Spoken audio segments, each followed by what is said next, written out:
When I hit the record, it must have turned it off. Anyway, that's fine. So that's been going, and then... Mm-hmm. Okay. Hello, welcome to the IMSCast, the official podcast of the Ill Mind Society. It is the first episode of the new wave. We'll call it that. The new wave. Not to be confused with the bonus episode we did in your car, right? Or the other bonus episode that we did after, I don't know, a couple of years like an ago. E3 or whatever. Yeah, for, after an E3. For those that are keeping track, yeah. Yeah. So for our IMS archivists. Yeah. So this is the new wave. And there's a plane going by. We decided to do it outside because look at the ambience. Look at how cool it would be. And now we're in touch with nature. I think so. I've always said that about myself. Yeah. So that last real episode that we had, the last real episode that we had of the podcast was March 15th of 2012. Yeah. That was a long time ago. It was a long time ago. I think my son was 4 years old at that time. And yeah, my daughter. 15 now. Yeah. My daughter was like 3 months old at that time. Yeah. I was thinking about like back through all those things, and I was like, oh my God, it has been so long. So we could blame our children for the cause. I blame my children for everything. Yeah. Okay. Okay. I mean, that's what you do, right? Yeah. Just make sure it's official. That it's not our fault. It is not. It is not. So shirk any responsibility. I did have to go through and just look at other things that had come and gone since that last episode. Mm-hmm. The first Avengers movie, Avengers Assemble, was released on May 12th of 2012. Mm-hmm. So the rise and fall of the MCU. Yeah, there was probably only a handful of movies before that, like 3, 4, 5 movies before that. Yeah, so almost the entirety of it. Right. Diablo 3 released May 2012. Do you remember how bad that was at first? That was pretty rough. The weird store and the microtransactions. Yeah, that was a weird thing. Anybody criticizing, which we'll talk about Diablo 4 later, but anyone criticizing it today may not be recalling what 3 was like. 100%. Yeah. 100%. And the entire PS4 generation came, and whatever the equivalent Xbox, but PS4 was released November 13th, 2012. A lot of things have happened in the last 360 11 years. PS4, right? Yeah, obviously pandemics and Xbox One. Yeah, all of the things. VR gaming, right? Mm-hmm. The rise of the new wave of VR gaming, which has been hit and miss. We've come a long way since the Virtual Boy, right? Mostly. Like, I'm a fan of VR gaming. Yeah. I like it. But it's not everybody's cup of tea, right? Yeah, I'm not crazy about it. I mean, I just don't think I've had I don't know. I feel like a recluse. I feel like I need to seclude. I need to crawl into a corner, and I need alone time to do it. I don't like shutting out the world, so I don't gravitate towards it. But I think there's absolutely something there for me. Yeah. I will say that the things that are good in VR have been great. Like there are some things like Half-Life Alyx, I think is a high watermark of gaming. Mm-hmm. It is short, but incredible experience. I haven't touched that one yet. I've hardly touched any VR That's so good. And then obviously there's fun party stuff, right? Like your Beat Sabers and whatnot. Yeah, and that's really what VR gaming is in my mind. It's just like a bunch of goofy. It's like VR one step away from like mobile gaming. Every game feels like it's a demo or like a tech demo. Like, look how cool we could make this game. Anyone listening? Investors? Anyone? And then it's just like crickets. And they're like, all right, well we try. Yeah. A lot of these production companies or developers feel like they're just kind of trying to get that big hit because the hardware just doesn't sell like the industry needs it to. But, I mean, it's expensive. But it's absolutely way cooler now. I mean, the PSVR 2 is crazy, but it's just not making any headlines. Right. Nobody's talking about it, right? But it's sorry, cooler. You didn't go out and spend $1,500 on a Quest Pro? Yeah, right. Or the Apple Quest Pro, the new product from Apple, and it's kind of VR is kind of like. I don't know, the hardware cost convergence isn't exactly there, right? For it just to be like a household item. So I did make a list of some of the things that in the last 12 years I would have podcasted the shit out of. Okay. Here's where I'll probably nod and smile, and because I think it's a lot of the stuff that I would have as well. I was just thinking about like what kind of stuff would like what was I like super obsessed with? And I'm sure this list could have been like 11 times longer. Yeah. But I tried to boil it down into like Quick hits. the quick ones. True Detective season 1. Oh yeah, I need to rewatch that. God, it's so good, right? I've liked all of them, but yeah, I think I'm forgetting how good 1 was. I've only ever watched season 2 once. I have watched season 1 many times. I can't stay away from it. It's so good. Season 3 again, I think I've seen it now twice. Still very good. Not what season 1 is. I only watched season 1 once, so that's where I'm at. I could totally benefit from a rewatch. So good. Ted Lasso. Yeah, well, Right, just finished up. Loved it. Thought it was fantastic. Would have and love that it was week to week. Right, they didn't do the Netflix thing. This was kept us along during a dark time, and you know, Right. COVID and all that. Right, We don't need to get into that, but something about that show. I mean, for real, that was the syrup for my pancake soul. You know what I mean? Like it was just absolutely everything I needed.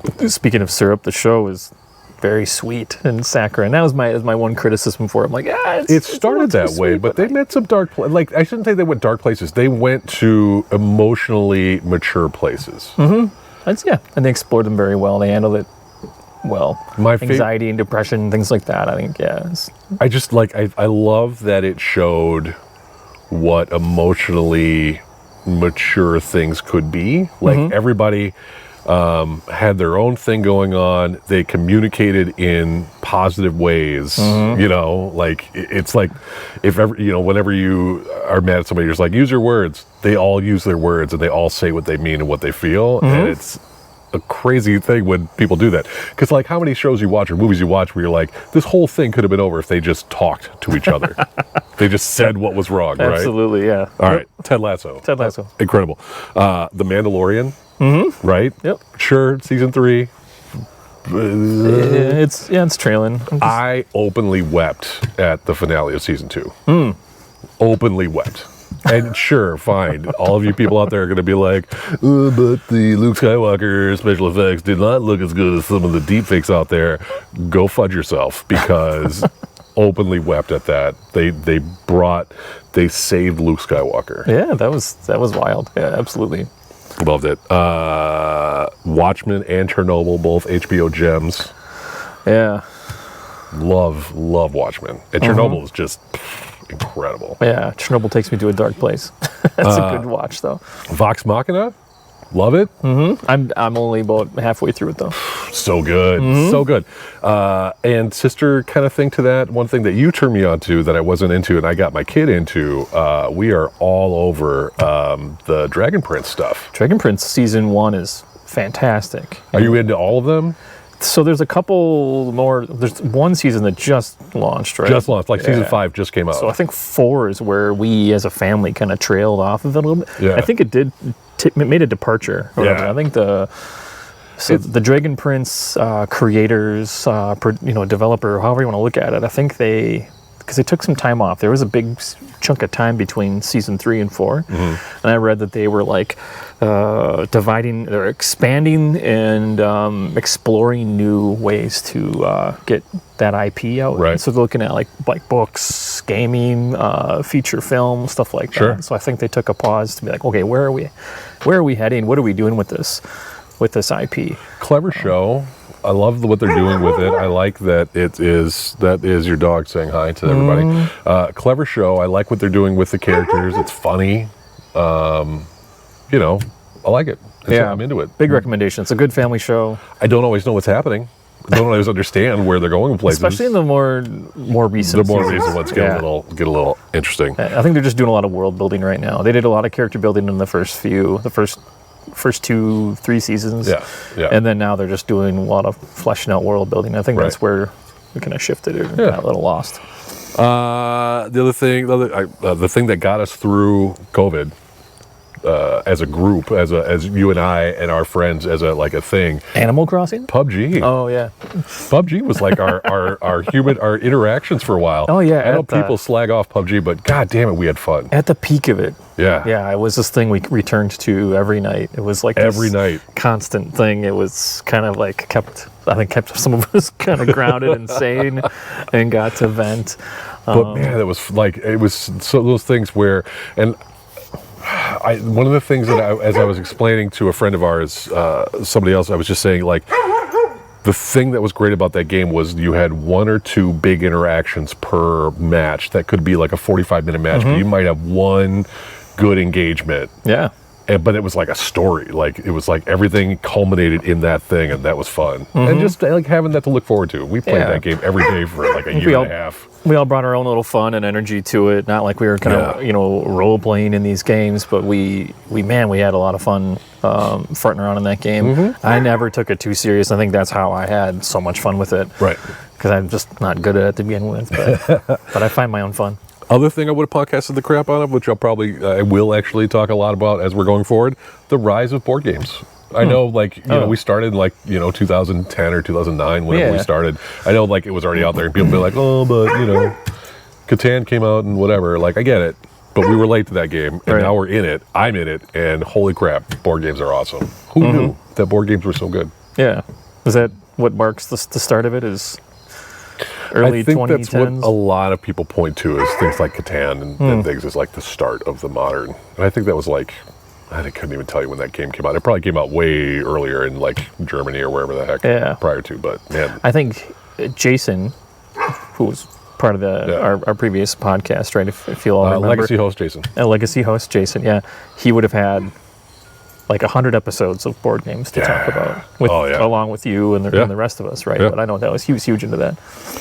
And just a side thing of that was, my personal journey of the rise and fall of the X-Wing miniature game. I probably would have had tons of stuff. We were going to, me and my buddies were going to tournaments and all of that stuff. And then Asmodee, in their infinite wisdom, killed that game, drove a stake right through its heart. Yeah. I know that people are still playing it. Good for you if you're still having fun with it, but they ripped its soul out, and I can't do it. Now I just have a big cabinet of shame.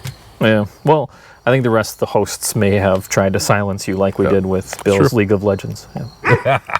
That's true. Legacy host Bill. Yeah. Okay, so personally, what have you been up to?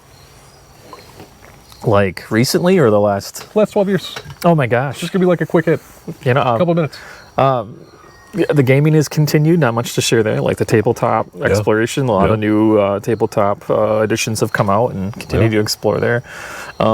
Movies, I mean, I was doing that since the podcast began, or right around this time we started podcast, I think is when I started doing, watching all the Best Picture nominations, and now we're doing that together every year. So awesome. Lots of movies, lots of games. I mean, as far as like hobbies and interests go, I mean, I've kind of stayed the course, so just talk less about it. Yeah, agreed.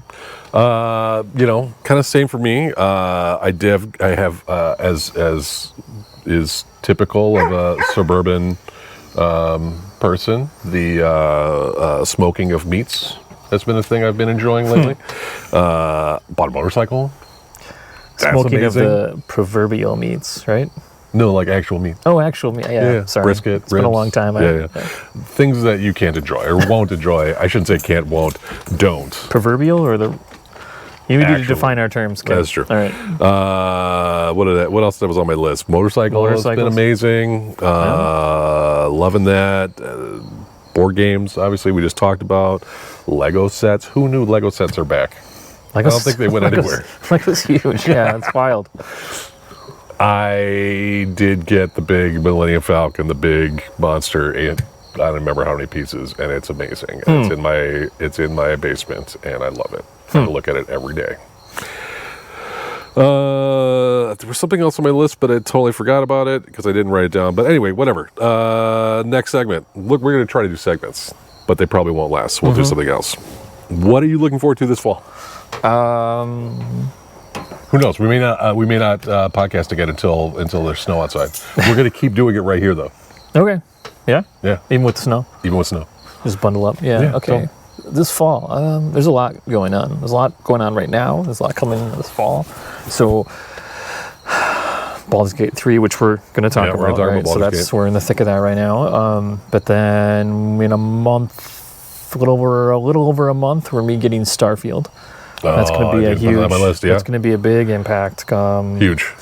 Xbox and PC, right? Yep. So that's huge. I think I've managed my expectations on that game. I've kind of calmed down a little bit. I think I've seen enough of what that is, sure, and what it's not. Because before it was just kind of like this big thing, and it was easy to get excited about. And, but I think I've toned it down. I'm still very excited for that game, but I'm expectations managed. I think it's a little bit more going to be a pill I can swallow rather than just like this, oh god, like kind of crazying out about it. I think I've just cooled off a little bit on it.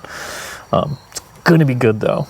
I got really deep into Elite Dangerous for a while, and I got really deep into No Man's Sky for a little while. And if it's anything in that ballpark, I think I'm happy. Yeah, it'll be good. The ship customization, and all that's gonna be really fun. Yeah. And I think there's pros and cons to it being a single player only experience. Sure. But I mean, check back in 10 years, right? Like Skyrim. Oh yeah. Right? Check back in 10 years. People, it could easily be one of those games people are still talking about, mod community and all that. Another, like Diablo 3, No Man's Sky. Very disappointing when they first launched it. Fast forward, what is that? Game's been out now for like 5 years, 7 years. Oh yeah. It's incredible. Yeah. So fun. Cyberpunk expansion's coming out. You into that? Absolutely. Like, especially, I mean, if anyone wasn't terribly excited by the first one because of how it was received, and speaking of bad launches, right? Like, the developers seem genuinely excited, and they're putting their money where their mouth is too with that excitement by explaining why. Like, we're overhauling all these systems. Skill system and all these different things, new loot and all kinds of crazy stuff. They're just redoing all these things that just never felt all that great. What a great world they built, but then playing in it wasn't as neat as it could have been, right? Yeah. So that's not just an expansion; it's kind of like a version 1.5, or it's or almost 2, like an evolution of the game. Yeah. So, movies that are coming. Killers of the Flower Moon. One more game, Spider-Man 2. And Spider-Man 2. Very cinematic experience. Yep. Spider-Man 1 was so good. Spider-Man 1, Miles Morales, and now they're doubling up. I don't know anything else to say about it other than that, but it's going to be a really busy fall. I have not played Miles Morales yet. It's just, hey, if you loved Spider-Man 1, you're going to love It's just more of what you love, right? It's a great game. It's more of the same, but the storytelling they do is so good. But movies? Yeah, movies. Killers of the Flower Moon. A lot of hype on it.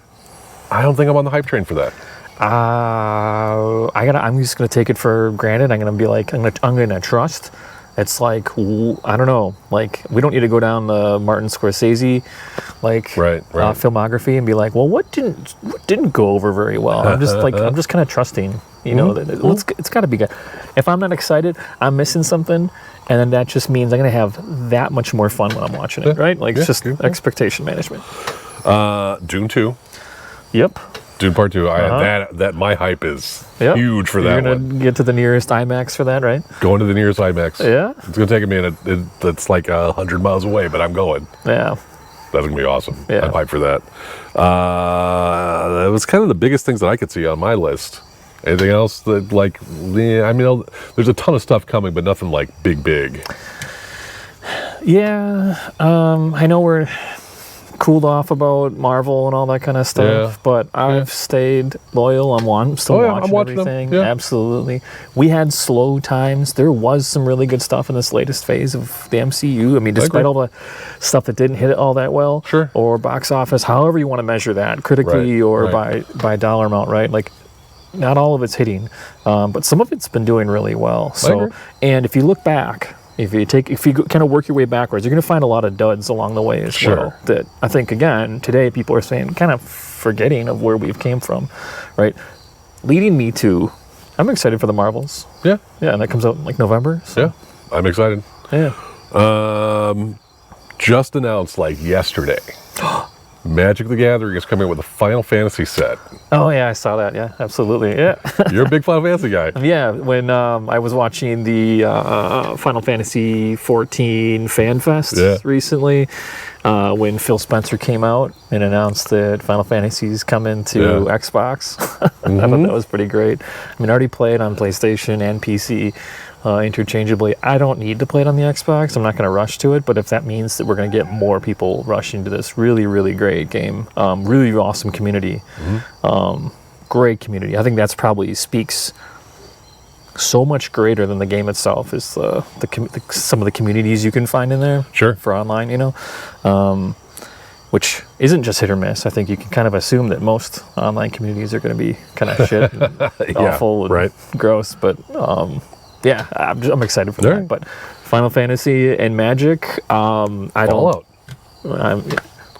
too? Fallout's coming to Magic too. Okay, but like anything in Magic the Gathering, I don't know how to get excited for.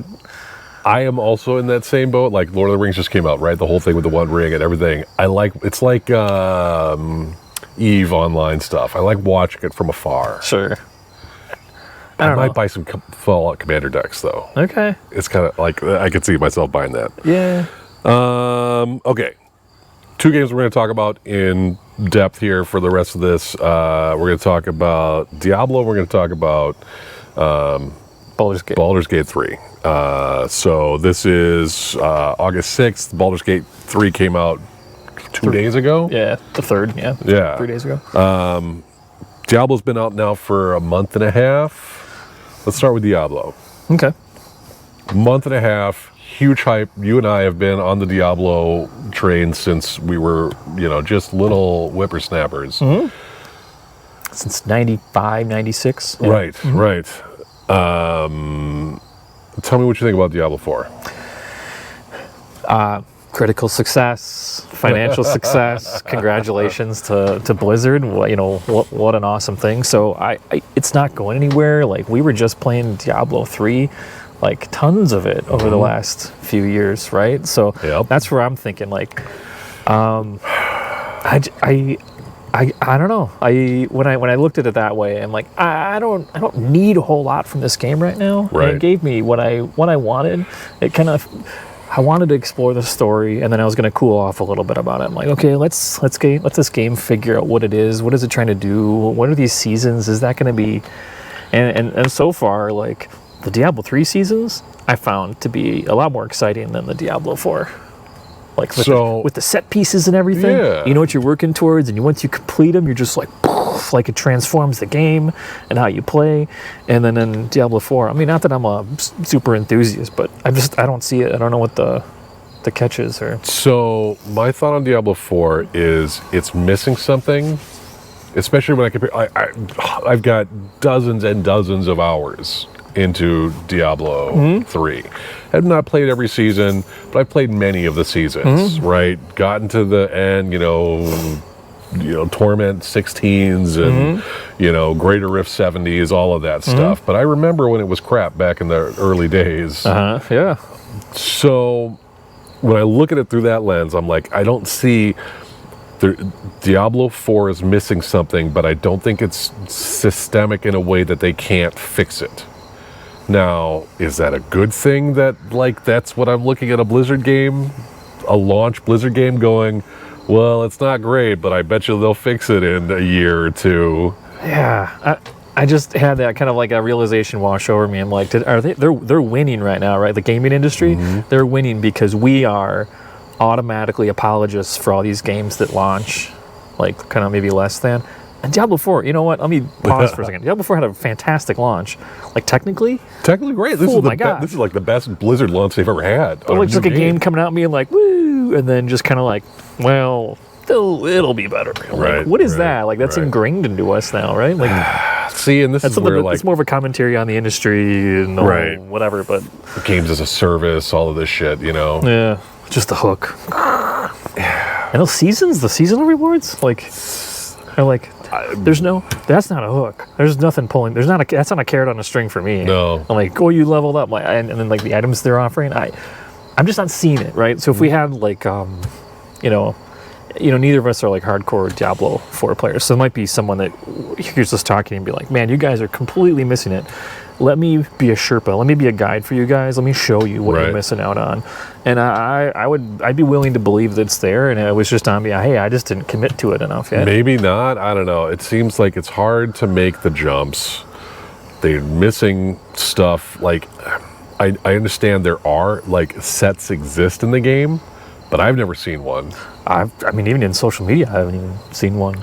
I feel like I was talking to somebody who said like there's a couple of sets in the game, but they're like end game pieces, which I think is a problem. They're working on their loot. Yeah, they have these campfire chats, right? Like where the developers get together, and they speak, and they talked about that. Like, yeah, you know what?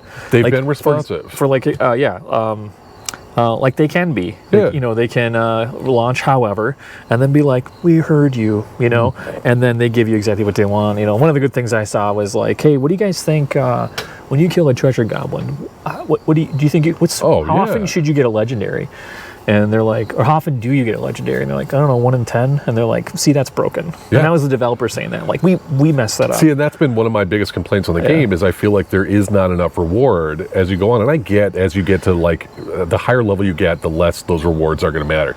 Sure, you're going to get a legendary drop every time, but when you get high enough in the game, you're never going to use them because you're still looking for, like, the perfect one or the ancient one or whatever.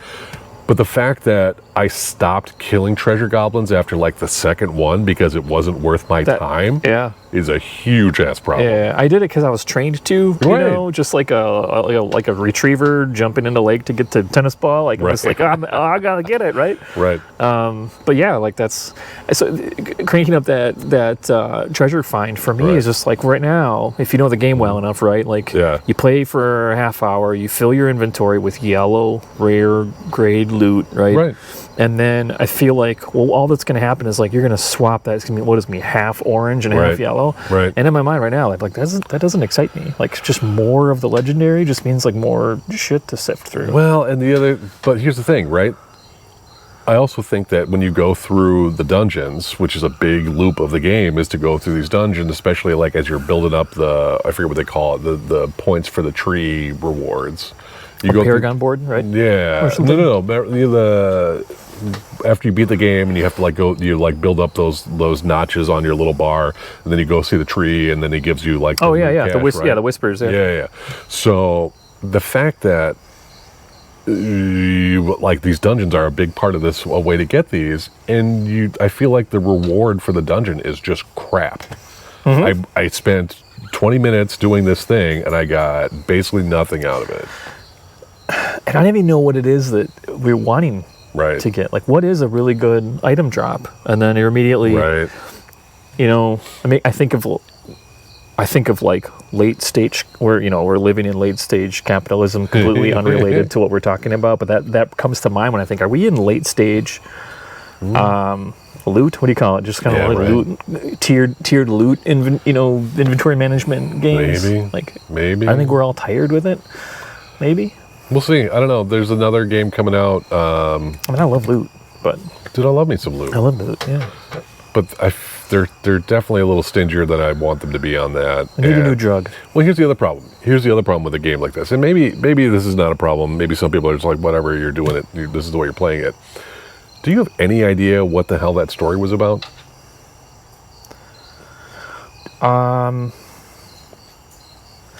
Yeah. I mean, big picture, like 30,000 foot view. Yeah, I got it. I was zooming on any of those missions I was doing in between. I'm like, I'm having a hard time connecting the dots. I think if they were to lay it out on an outline, I'd be like, oh yeah, this makes sense. So good job, story writers. But integrating that into like the experience, like, should you be like, well, I don't know what I'm doing all the time, It was weird because so they set it up so that you can play any of the first 3 missions in any order you want to, or the first 3 chapters in any, or acts in any order that you want to. Right.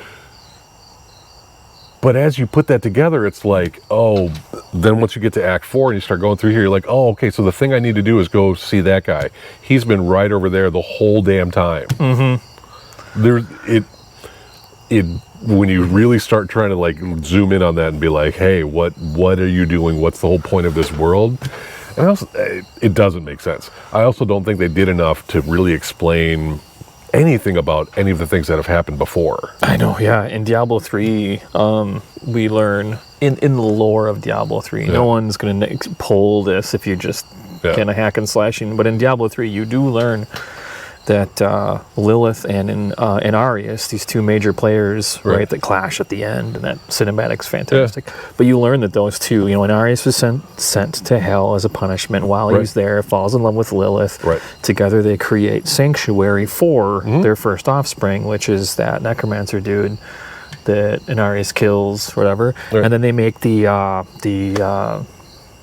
what are they called? The enhanced humans, the heroes you play as. The Nephilim. The Nephilim, right? Yeah. They're those God-infused, God-blooded. The Nephilim. So when I'm coming into this game, I'm like, oh my gosh, we're going to be fighting Nephilim, these these gods amongst men. Right. Like the characters you played as in 3, I'm like, we're going to be finding, killing, and we just didn't get enough. It's sprinkled in, but they also didn't really follow their own lore either, right? So they're like in Diablo 3, you're fighting the primeval that are supposed to be the biggest bads of the entire universe.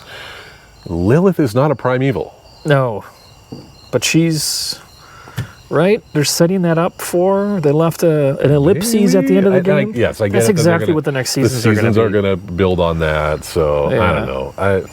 Disappointed. So I listen. I like playing the game. Yeah. I've played it. I still play it every couple of days. I'll jump back into it and do a couple of things. But I mean, it's 6. It's a 6 out of 10. It's a 7 out of 10. It could be better, but I don't think it's a world beater. I'm gonna have to give it an asterisk out of 10. Sure. I not to be an apologist to it. I'm just look, I've been all over the map with Diablo 3, and I fully expect and believe I'm going to do the same thing with Diablo 4. Yeah, agreed. Time will tell. We'll look back completely different 10 years from now. So, the next thing that just came out 3 days ago, Baldur's Gate 3. Mm-hmm. I have nothing but amazing things to talk about this game. It's fantastic. Okay. Before you do that, Legacy host DM, I did ask him about his thoughts on it, and he said that he wasn't really into the developer. He hasn't really been into some of their games in the past. Sure. That whole genre of games, I could see people just being kind of turned off a little bit. Yeah, the Larian games. Because CRPGs, I think they're called. Baldur's Gate, tactical style RPG. They were big on the Divinity franchise. Divinities, they always looked good to me. Yep.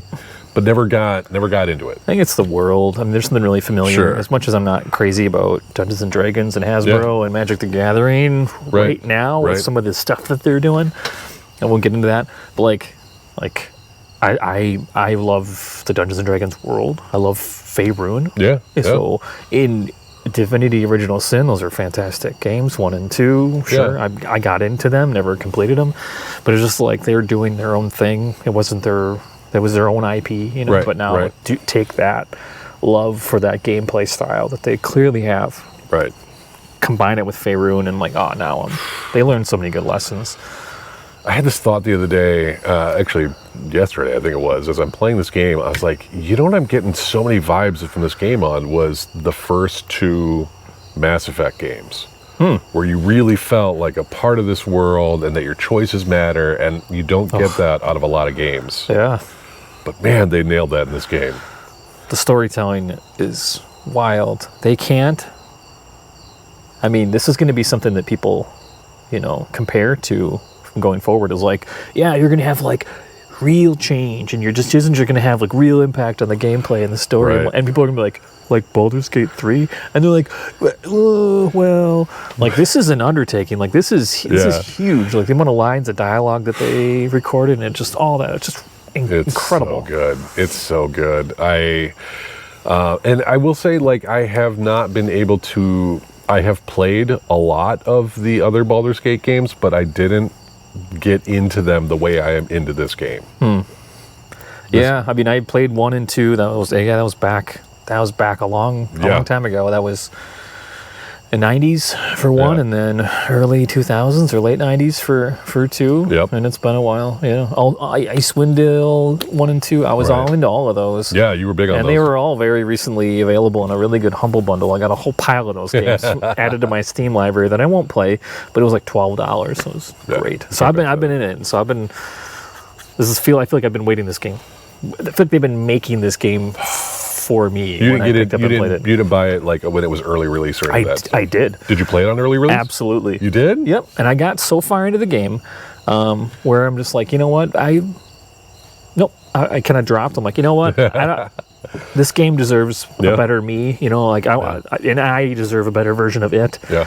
This is going to be great. I got what I came for. I supported them early. Okay. I uninstalled the game, and I just kept seeing it updating in my Steam library over and over, being like, man, I can't wait till that comes out. And it's been like a few years now. That is some serious willpower. I'm impressed. Well, you can only play up to the first act anyways, so I just kind of got to a point like, I need to stop. And it wasn't what we have now. Right. It absolutely was a different experience. It was an early access. It was an alpha or beta, whatever you want to call that, right? But and you didn't get the whole thing. So like, I just like, hey, the amount of choices in this game. Yeah.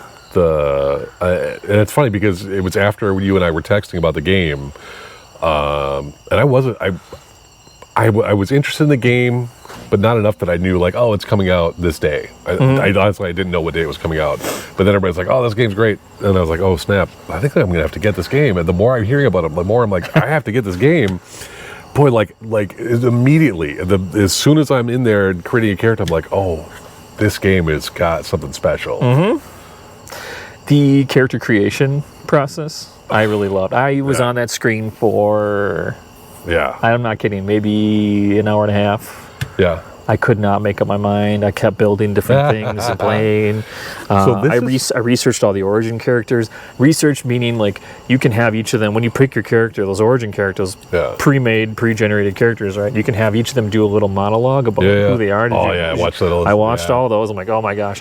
But I knew that if I made my own, I'm still going to get to experience all those character stories. But if you play as one, you get to live that. I'm like, no, I want my own story. So I made my own character. The the way that the 5th edition of this all is what trips me up a little bit, right? So you and I have been kind of on the Pathfinder side of things for a while now. So like reorienting myself back into what 5th ed is. Took me a little bit in the character creation, but and I'm not trying to super understand the rules because they have been like gamified, right, and tweaked. Because I'm like, that's not how it works in the tabletop. You know, I'm like, I don't need that. This is a PC game, right? So there is some quality of life changes they made to it. So, but you're right. Like it took a little bit because that's one that I always appreciated in some of the previous games. They used like 2nd edition D&D or 3rd edition or whatever, right? So, like, and obviously that space has changed, right, since those days of of Baldur's Gate 1 and 2 and Icewind Dale stuff. Like the tabletop space has changed, like I said, we switched into Pathfinder. Pathfinder 2 2nd edition is better than 50. Fight me. And plus, again, I don't like what Hasbro is doing with or whatever. I don't need to. We won't go to that, but so I started a character. I somehow I missed the whole character creation of this all. I was like, I just thought like, oh, I got these the pre-gen characters. Picked one. My kid helped me pick because she's starting to get into the whole like tabletop stuff now. So we picked a character, started playing on through there, and got 3 hours into it, and then you texted me. We're like, oh, did you make one? And I was like, wait, you can make one? So I quit. Went all the way back in. I would have done the same thing. What did you make? You go first. I want to hear what you made. Okay. I feel like you were the one that prompted and remade and all that kind of stuff. I feel like you got. I did a half elf ranger. All right. I get it. It's boring, right? No. Half elf ranger, and she is pretty standard for a ranger, beastmaster, all the fun stuff. I have a bear. Awesome. Yeah. No, it's been great. Very cool. I started with the female Githyanki warrior fighter, whatever. She's so irritating. Tell me about it. So irritating. Tell me about it. I feel like I'm going to keep her around. I'm not going to do anything crazy because there are some crazy, there's some wild decisions you can make in the game that can eliminate some of these characters. Like you can, like your own party will fight if you allow it to happen, you know, or you yourself can end up killing some of these main characters. I haven't done that. I'm not that chaotic in the game, but I'm like, I want to keep her around. I want to hear how this plays out because she might redeem herself and be one of my favorite characters. Yeah. But I have not been using her. So making your own character has been a lot cooler. What'd you make? So I made a drow. Yeah. Bard. Oh. Which I feel like Bard is kind of like why would you make a Bard? And I feel like it was for this type of game, it was a strategy I went into it, right? I spent a lot of time looking at characters and options. I'm looking at those origin characters. I'm like, I'm going to have these skills and abilities. These characters are going to be with me. You know, I was thinking about making a party rather than just like my own character. So what can I do? So the Bard I wanted to make, or the character I wanted to make, would be someone who's just kind of going to be fluent throughout all these different, you know, schools of magic. Can they can use scrolls? Can they cast spells and all this different stuff? So I have a lot of utility magic to do goofy stuff. And then I've got all the jack of all trades skill bonuses, plus persuasion, intimidation, deception. You thought of it a lot more than I did. Yeah, because I'm thinking, you know, anyone who's played a lot of these, you're going to find that it's not like just how hard you hit with your weapon, but it's like how do you carry yourself in these conversations to get into some things. And sometimes it's one dice roll in a conversation that can separate you from missing out on a whole huge quest line. Oh my God. Very rewarding story. And you just kind of said the wrong thing. Or you didn't even have an option because your stat isn't high enough. They didn't even think to put it on the screen as an option because you just don't have it. So Bard opened up a lot of opportunities for me. So. That's cool. Yeah. And then the whole Dark Elf thing was kind of strange. I'm like, I just want to see I want to play like a good character, but who's looking to kind of like mess shit up every now and then, you know. So I thought kind of like the Dark Elf would be cool. And when you pick that, you get to pick, hey, am I going to be like a Lolth, you know, Spider Queen worshiper, or is it going to be the the one you maybe grew up on the surface or whatever? I'm like, so I didn't pick the crazy evil one or whatever. So but immediately in the game, the beginning of the game, there are environments where the enemies are, and I don't try to avoid a lot of spoilers, right? I don't want to get too into the weeds. And just don't talk, if we don't talk about the like the main quest, I feel like if you read anybody's like review in the in progress reviews, they talk about a lot of the ancillary stuff. So I think we're good. Yeah. So like very early on, there's like goblins everywhere and that kind of stuff. So as soon as I was meeting them, they were treating me like I belonged there. Like, oh, another drow. Yeah. And then there's this huge chunk of that first opening map that I got to walk around in completely unhindered without having to use the whole parasite powers and that kind of thing. Yeah. So I went left when some people could have gone right. Sure. Because I haven't I've played many hours in this game already, and I've barely touched the Druid Grove. Yeah. I've been there. So when I played early access, I'm like, I saw that, like, I kind of know what that is. I want to go over here first. So I did all this, like, I ended up kind of like saving the day and completing all these quests before I even knew who the quest giver was. Sure. But they wrote it out. They made it feel important. They made it. They worked it out. You know. So my first playthrough before I remade my character, instead of going to the Druid Grove, I went into some like crypt dungeon thing. Oh, okay. And boy, did that go off the rails in a hurry. Okay. Failed like 100 perception checks, just traps flying everywhere, like fire flying out of the walls. Almost wiped my whole party there. Yeah. Went into the next thing, had to fight all these people. The combat and stuff is good. It's tactical. It's very satisfying to do that stuff. But the character interactions are better. Oh, yeah. And that's so wild. I love meeting new people or, like, seeing these interactions. Like, you see people talking in the distance, and you can, like, I can't wait to talk to these people. And one of the things that people have been talking about in different media stuff is how awesome it is if you have speak to animal. I was gonna mention that. You spoiled it. So good. It is so It's good. so funny. That was one of my big things. I like this whole thing. Like there was this monster. An example is there's this monster. I'll stay vague. Yeah. There's this monster that's kind of plaguing this area or whatever. In the opening area, I haven't left Act 1. I'm still in that first map, right? Ended up killing that thing, and then I was kind of completing out the rest of the area, the fog of war. You know, I'm just like, what else did I miss, right? Yeah. And I found a frog. Hopping. I'm like, I haven't seen a frog yet. Yeah. And every day as a bard, I have a level 1 spell, Speak with Animals. Yeah. And the cool thing about that is, and this is advice I'd give to anyone, is have somebody in your party cast that. Yeah. Or have that, because it lasts all until day. You long rest. Until long rest. Yeah. And like Detect Thoughts is really good for that. Yeah. Speak with Dead adds. Yeah. Have those, and you can find those on like amulets and rings. Sure. Or just have it as a spell that you'll consume. Having those available and just kind of exhausting some of those options, you can find a lot of really cool stuff. So this frog was like, "Oh, hey, I'm so happy you killed the such and such, and I've got a prize for you." So then it like, follow me, and it like hopped for like 100 yards, and I was like following this frog, this tiny little thing. And then it showed me where this little buried treasure was that I never would have gotten had I not talked to this frog. Wild. And that's just one tiny example. There's plenty other. And there's going to be. So funny, too.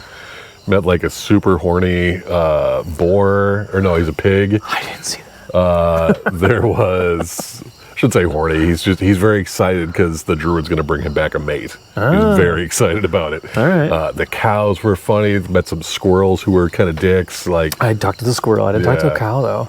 Yeah. The cow, and then, like you said, the cows told me about treasure. Huh. And then like a whole new treasure thing The animals have something to say. They do. They just don't know who to tell it to. Right? I love this game. I'm having so much fun playing this game. My biggest problem is kicking my kid off of the PC so that I can play the game, because she has turned into a PC gamer herself. Yeah. So she's trying to play, Xbox or not Xbox, Minecraft and whatever else that she's playing with her buddies, and I'm just like, get the hell out of here. I'm trying to play. A cool trying to play feature. Baldur's Gate. A cool feature in the game, which I wasn't expecting, and I can't imagine a lot of people are going to be benefiting from this. Yeah.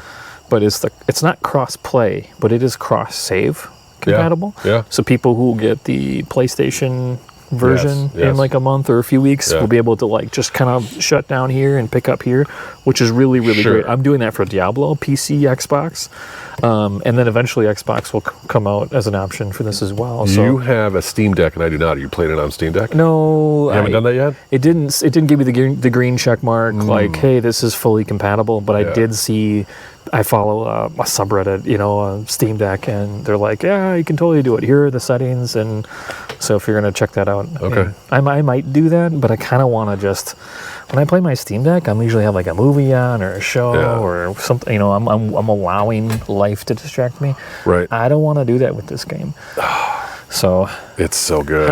It's so good. On a scale of 1 to 10, how horny do you think the game is? Have you experienced anything yet? Oh, I have. Well, I have seen the naked, right? Like when you're making your character, you What can a be shock like, that was. what type of junk would you like to have? Everyone was I'm like, into that. It was crazy because that wasn't in the early access. That shocked everybody. Oh, so that's brand new? No one knew that's about so that. funny. They're like, what the hell? Genital effects? They fully modeled genitals? What's this about? So, one of the people in my party seems like I can definitely do some shenanigans with Probably them. everyone. I would imagine Maybe everyone. at But once. I've already gotten some serious vibes from one of my other people, so I'm imagining it's Apparently, gonna the game is just incredibly hornball. I love it.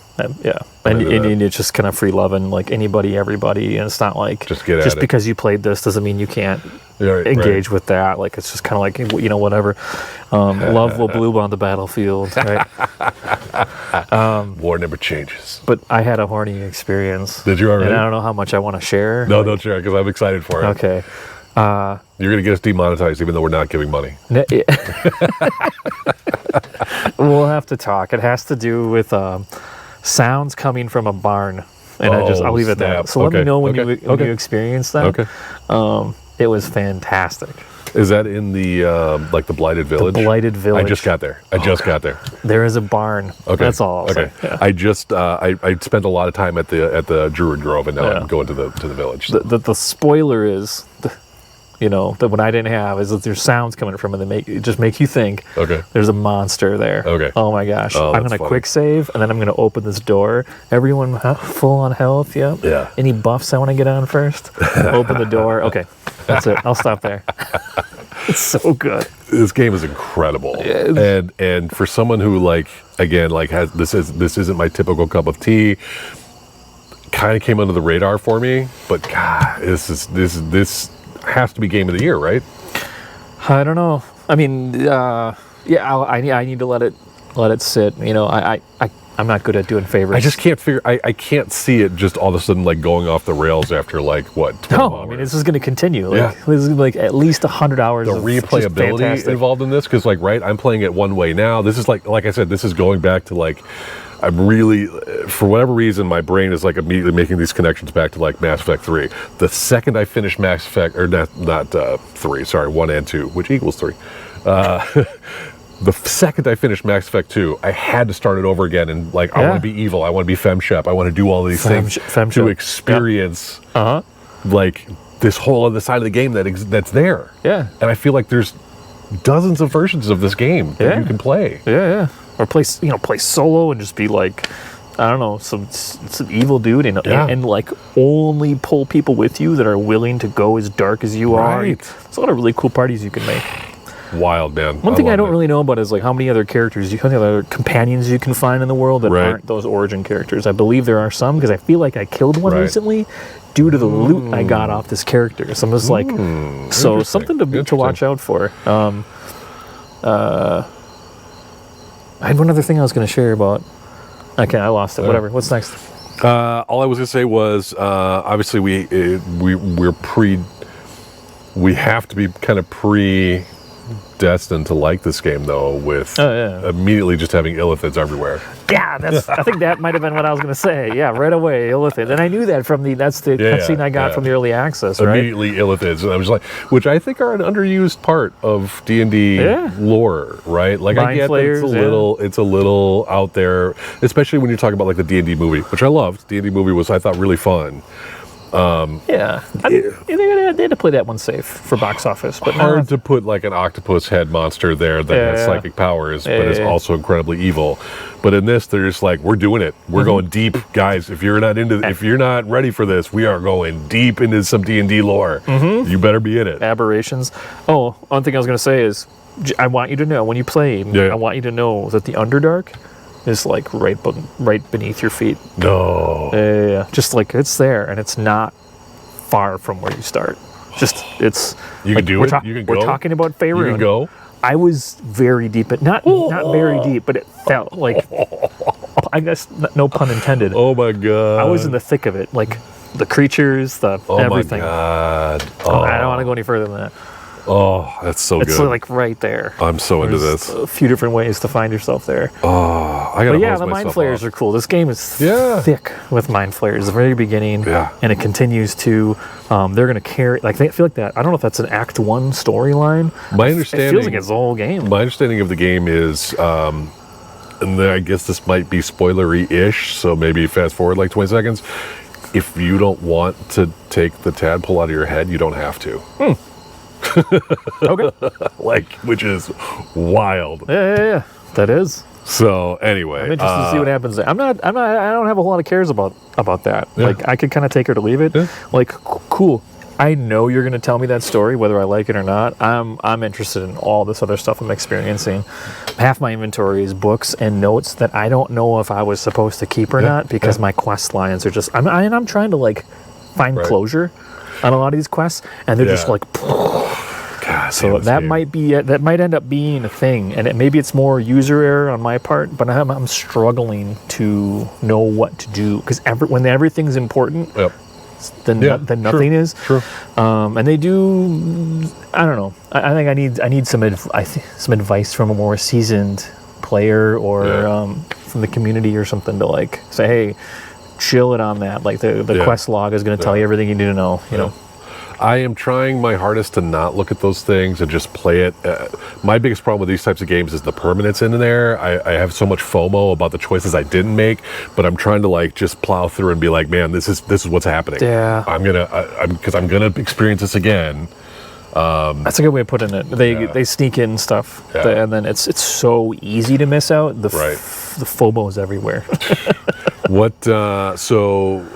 Your experience on we both have kind of mid-ish tiers gaming computers. Runs great on mine. Yeah. I've never. Are you doing like DLSS? Did you turn any of that stuff on? Oh, I didn't even look at it. No, you should do that. Okay. DLSS is magic. It is literal magic for if your video card supports it. It is literal magic. Oh, okay. Yeah. I didn't even look at it. Like, there are some settings I look at. I like playing windowed so I can multitask and things like that. But love it. I'm absolutely loving it. I got nothing else better to say other than like if you're even minorly into any type of RPG, storytelling, you need to be in this game because it is absolutely fantastic. Everyone's going to be talking about it. Yeah. Yeah, this is. I feel like this is the in the world of like gaming culture. This is the story we're all going to be talking about for the next 3 months. While at the same time, can you imagine somebody seeing a game like this and being like, "Oof, I can't do that." I can, like, because there are. In one breath, we can say, "Hey, everyone's going to talk about this," but also there's going to be people that aren't going. But like, if you just turn this prism just a little bit, there are games very similar to this that I just go, nah, not for me. Yeah. You know what I mean? Absolutely. So, something about the confluence of what is happening in this is the exact alchemy I'm looking for. But I get it. There are some people out there where, I think once it hits console, that'll be a whole different, bringing in that other new audience. Yeah. And all the patches and any other updates that come, this game's going to be fully supported, and who knows what kind of DLC is going to come. And which I can see. I feel like DLC, they could just be like, here's a gunslinger, here's all these classes. Oh gosh, yeah. Races, like the pile of extra books that you get when you play tabletop games that are all, the different stuff. Here's a Warforged. Yeah, absolutely, yeah. I don't know how you get a illithid tadpole and a Warforged brain, but I'm sure somebody knows. Companion. You can find a companion. Maybe they're in there. We don't even know. I think that's what we needed to say about that. You got anything else for now? I think that's about it. Go check it out. Yeah, check it out. I think that's it. I think that's it for this episode. So it is nighttime. The mosquitoes are not bad yet. Yeah, you guys saw the passage of time right before your eyes. See, that's what I was hoping for. Yeah, we didn't get the golden hour because the clouds and the haze from the Canadian wildfire. Thanks, Canada. JK. So reach out. Right now, we're on YouTube. We might be hitting you up on other podcasting platforms. If you need to hit us up on an email, you got thoughts about us, you can obviously leave us a comment. You can throw us an email at illmindpod@gmail.com. That's illmindpod@gmail.com. We let our other domain lapse, and I'm not paying Google for all that. It's been a while. It's been a minute. So thanks, everybody, for sticking around with us. If you're new, thanks for just listening to this one. If you've been with us since the aughts, thanks for coming back. Yeah. All right, we'll see you guys next time. See ya.